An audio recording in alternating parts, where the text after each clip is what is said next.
안녕하세요, 여러분. 오늘 이 해설 시간에는 고대 성경 역사상 진짜 가장 역동적이고 심오한 유물 중 하나를 쫙 파헤쳐 볼 겁니다. 그냥 흔한 고고학 유물 얘기가 아니에요. 하나님의 성품이 가장 극적으로 탁 드러나는 아주 기가 막힌 장소에 대한 이야기거든요. 이 놀라운 구조물 속에 숨겨진 의미들, 여러분과 같이 발견할 생각하니까 벌써부터 너무 신나네요. 자, 다들 준비되셨죠? 근데 시작하기 전에 제가 질문 하나 드려볼게요. 고대 이스라엘의 성막을 한번 머릿속에 그려보세요. 그 눈부신 금이랑 엄청나게 정교한 직물들 사이에서 거룩한 하나님과 연약한 우리 인간이 만나는 그 궁극적인 접점이 과연 어디였을까요? 그 어마어마하게 거룩한 존재와 죄 많은 인간이 안전하게 딱 대면할 수 있는 유일한 지점 말이에요. 성막에서 제일 중요한 장소? 과연 어디였을까요? 자, 오늘 우리가 살펴볼 순서입니다. 첫 번째 황금 덮개부터 시작해서요. 두 번째 율법을 덮음, 세 번째 공의와 자비의 만남, 네 번째 은혜의 보좌, 그리고 마지막 다섯 번째 궁극적인 성취까지 쭉 한번 달려보겠습니다. 자, 첫 번째 순서 황금 덮개입니다. 언약궤를 덮고 있는 이른바 속죄소는 놀랍게도 100% 순금으로 만들어졌습니다. 양 끝을 보면 그룹이라고 불리는 천사 형상 두 개가 딱 버티고 있는데요. 날개를 높이 쫙 펴서 이 덮개를 마치 보호하듯이 감싸고 있죠. 여기서 진짜 흥미로운 포인트가 뭔지 아세요? 바로 이 천사들의 시선이에요. 딴 데를 보는 게 아니라 바로 이 속죄소의 중심, 그 위를 아주 뚫어지게 내려다보고 있거든요. 여기서 잠깐 원래 쓰였던 언어를 알면 이해가 확 쉬워지는데요. 속죄소를 뜻하는 히브리어 원어가 카포레트입니다. 이게 문자 그대로 덮는다, 아니면 죄를 속한다는 뜻이에요. 그러니까 이름 자체가 이 물건이 존재하는 이유를 딱 설명해 주는 거죠. 인간의 죄를 완전히 덮어서 하나님의 시야에서 아예 안 보이게 싹 가려버리는 그런 엄청난 역할을 하도록 설계된 장치라는 겁니다. 다음은 두 번째, 율법을 덮음입니다. 방금 본 그 번쩍이는 황금 덮개 바로 아래 언약궤 속을 들여다보면요. 놀랍게도 그 안에 십계명 두 돌판, 즉 하나님의 율법이 들어 있습니다. 우리가 역사 속에서 맨날 어겨왔고 솔직히 지금도 매일 어기고 있는 바로 그 엄격한 규칙들 말이에요. 우리 죄를 하나하나 고발하는 가장 명백한 증거물이 그 뚜껑 바로 밑에 버티고 있는 겁니다. 와, 이게 만들어내는 엄청난 딜레마가 상상이 가시나요? 거룩하고 흠 하나 없으신 하나님이 위에서 아래를 탁 내려다보실 때 인간을 유죄라고 정죄하는 그 율법이랑 정면으로 마주치게 되는 거예요.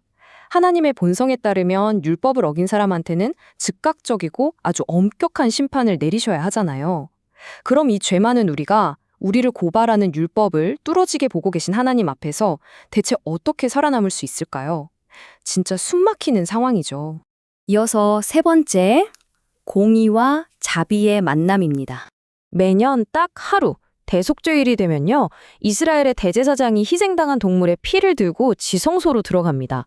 그리고 그 피를 아까 말한 황금 덮개, 그러니까 속죄소 위에 흩뿌리거든요. 이 의식이 정말 무진장 중요합니다.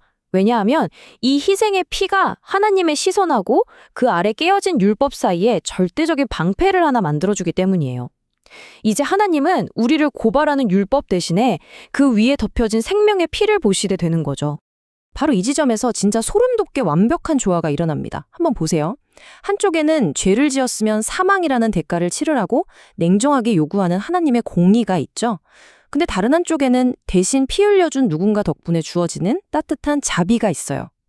절대 같이 갈 수 없을 것 같았던 이 두 가지 속성이 피 뿌려진 속죄소라는 이 작은 공간에서 완벽하게 만나 하나가 되는 겁니다. 정말 대단하지 않나요? 이제 네 번째, 은혜의 보좌입니다. 이 성경 구절이 주는 무게감을 한번 깊이 묵상해 보시면 좋겠어요. 출애굽기 25장 22절을 보면 하나님께서 거기서 내가 너와 만나고 속죄소 위 두 그룹 사이에서 내가 네게 이르리라 이렇게 선언하시거든요. 여러분, 이건 사람이 머리 굴려서 짜낸 신학 이론이 아니에요. 하나님께서 직접 내가 내 백성하고 얼굴 맞대고 만나주겠다고 딱 찍어서 선택하신 신성하고 절대적인 약속의 장소라는 사실을 증명해 주는 겁니다. 개혁주의 청교도 신학자들은 이 부분을 정말 깊이 파고들었는데요. 그들의 통찰을 빌려오자면 핵심은 이겁니다. 우리가 감히 창조주 하나님 앞에 나가서 교제할 수 있는 건요, 우리가 도덕적이거나 착해서가 절대 아니라는 거예요. 단 1%도 안 됩니다. 오직 하나님이 직접 마련하신 이 피 묻은 만남의 장소, 이 은혜의 보좌에 전적으로 기댈 때만 비로소 우리가 하나님께 다가갈 수 있다는 뜻이죠. 마지막 5번째, 궁극적인 성취입니다. 자, 여기서 진짜 엄청난 아하 하는 순간이 찾아옵니다. 신약 성경 로마서 3장 25절에서 사도 바울이 예수 그리스도를 헬라어 힐라스테리온, 즉 화목 제물이라고 부르거든요. 근데 대박인 건 이 단어가 구약 성경을 헬라어로 번역할 때 속죄소리 뜻하던 바로 그 단어라는 거예요. 그러니까 지성소에 있던 그 번쩍이던 황금 덮개는 그냥 그림자, 예고편에 불과했던 거죠. 예수 그리스도께서 직접 하나님의 진노를 가라앉히고 우리 죄를 덮어주시는 진짜 살아있는 속죄소가 되셨다는 겁니다. 예수님이 십자가에서 그 영원한 속죄의 피를 흘리셨을 때 엄청난 사건이 터졌죠. 성전 지성소를 꽉 가로막고 있던 그 두꺼운 휘장이 위에서 아래로 쫙 찢어진 겁니다. 1년에 딱 하루, 그것도 대제사장 한 명만 벌벌 떨면서 들어갔던 시대는 완전히 끝났어요. 이제 우리는 예수님의 그 완벽한 희생 덕분에 굳게 닫혀있던 은혜의 보좌 앞으로 언제든 아주 당당하게 걸어 나갈 수 있게 된 겁니다. 그러면 자연스럽게 이런 질문이 들겠죠. 수천 년 전 유물이랑 이 깊은 신학적 이야기들이 지금 21세기를 살고 있는 우리한테 대체 무슨 상관이냐? 자, 이 깊이 있는 해설에 실질적인 적용점을 우리 삶에 한번 꽉 연결해 보겠습니다. 여기서 우리가 꼭 기억해야 할 개혁주의적 교훈 3가지를 정리를 해볼게요. 첫째, 우리 모두는 율법의 정죄 아래에 있기 때문에 하나님의 그 덮어주시는 은혜 없이는 절대로 살아남을 수 없습니다. 둘째, 이 용서는 우리한테 무료로 주어지지만 사실 가장 비싼 대가를 치렀죠. 바로 생명의 피라는 어마어마한 값이 지불된 겁니다.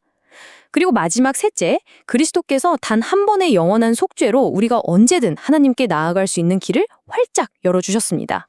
이제 오늘 해설을 마무리하면서 여러분 마음에 콕 박힐 도발적인 질문을 하나 던지고 싶네요. 여러분은 지금 여러분의 실패를 계속 찌르고 정죄하는 그 차가운 율법의 목소리에 귀 기울이고 계신가요?